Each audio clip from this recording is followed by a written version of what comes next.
భారతదేశ చరిత్రలో మే 7వ తేదీ ఒక బాధాకరమైన రోజు. ఏదైతే బ్రిటిష్ పాలకులను ఎదిరించే క్రమంలో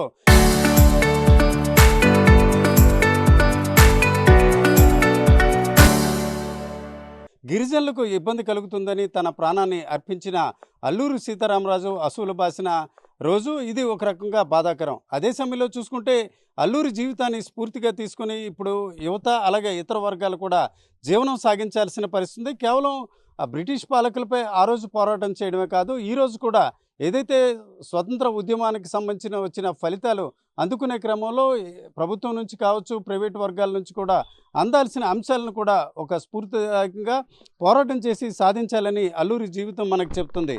ఇప్పుడు నేనున్నది రాజేంద్ర పాలెం అనే ప్రాంతం. ఈ ప్రాంతంలో ఇప్పుడు అల్లూరి విగ్రహాన్ని మనం చూడవచ్చు.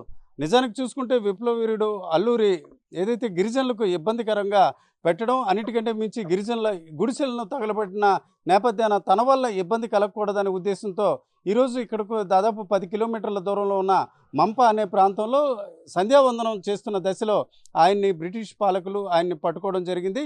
అయితే ఇక్కడికి దాదాపు 12 కిలోమీటర్ల దూరంలో ఆయన్ని బంధించి ఇప్పుడు నేనున్న ఈ ప్రాంతానికి తీసుకువచ్చారు. ఇక్కడ తీసుకువచ్చిన బ్రిటిష్ పాలకులు అతనికి ఇక్కడ ఇక్కడ ఒక చింత చెట్టు ఉండేది.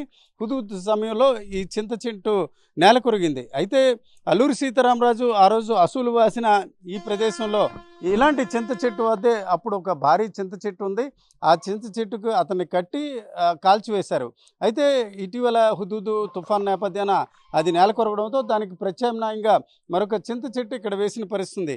ఏదేమిటికి అల్లూరి జీవితం ఒక స్ఫూర్తిదాయకం. అన్నిటికంటే మించి గిరిజన ప్రాంతాలు, గిరిజన చట్టాలను అమలు చేసే క్రమంలో ఆయన ఆ రోజు బ్రిటిష్ పాలకులతో పోరాడారు.